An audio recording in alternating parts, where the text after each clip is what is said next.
রাত তখন প্রায় 12টা। গ্রামের এক প্রান্তে পুরনো একটা পোস্ট অফিস অনেক বছর ধরে বন্ধ। লোকজন বলে সেখানে মাঝরাতে এক ডাকবাক্স নিজে থেকেই খুলে যায়, আর ভেতরে একটা চিঠি দেখা যায় যার লেখাগুলো নাকি বদলে যায় প্রতিদিন। তন্ময়, শহর থেকে আসা এক সাংবাদিক, এসব গল্প যাচাই করতে গ্রামে আসে। সে গ্রামের একমাত্র অতিথিশালায় ওঠে। সবাই তাকে সাবধান করে দেয়, রাত 12টার পর যদি কেউ তোমার নাম ধরে ডাক দেয় সাড়া দিও না। তন্ময় হেসে উড়িয়ে দেয়, কিন্তু মাঝরাতে জানালার বাইরে থেকে একটা কণ্ঠ ভেসে আসে, তন্ময়, তুই চিঠিটা পড়বি না। তার গা শিউরে ওঠে।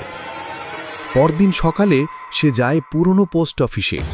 চতুর্দিকে ঘন জঙ্গল, ভাঙা দেয়াল, আর মাঝখানে দাঁড়িয়ে আছে সেই লাল রঙের মরিচা ধরা ডাকবাক্স।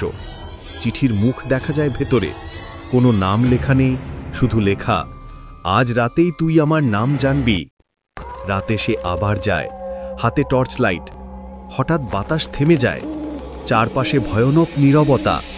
ডাকবাক্সটা নিজে থেকেই খুলে যায়, ভেতর থেকে বেরিয়ে আসে একটা কালচে হাত, আর এক মুহূর্তে অদৃশ্য। তন্ময় ভয়ে পালিয়ে যায়, কিন্তু তখনই তার ফোনে একটা নতুন মেসেজ, পালিয়ে লাভ নেই, তুই আমার নাম লিখে ফেলেছিস। গ্রামের বৃদ্ধ ডাকপিয়ন হরিচরণ বলে, ওখানে একসময় এক ডাকপিয়ন আগুনে পুড়ে মরেছিল যখন পোস্ট অফিসে আগুন লেগেছিল। তার শরীর মেলেনি, শুধু একটা চিঠি পাওয়া গিয়েছিল, লেখা ছিল, আমি ফিরব আমার চিঠি নিতে। তন্ময় বুঝতে পারে কেউ বা কিছু তাকে দিয়ে সেই চিঠি পড়াতে চায়। রাতে ঘরে ঘুমোতে যায়, কিন্তু জানালার ওপাশে একই কণ্ঠ, তন্ময়, আমার নামটা বল। এইবার সে ঘুম ভেঙে দেখে তার টেবিলে সেই লাল ডাকবাক্স রাখা, ভেতরে নতুন চিঠি লেখা, শেষ রাত, আজ উত্তর দিস, না হলে তুইও আমার মতো হারিয়ে যাবি। তন্ময় ক্যামেরা সেট করে সব রেকর্ড করতে শুরু করে। ঠিক 12টা বাজে।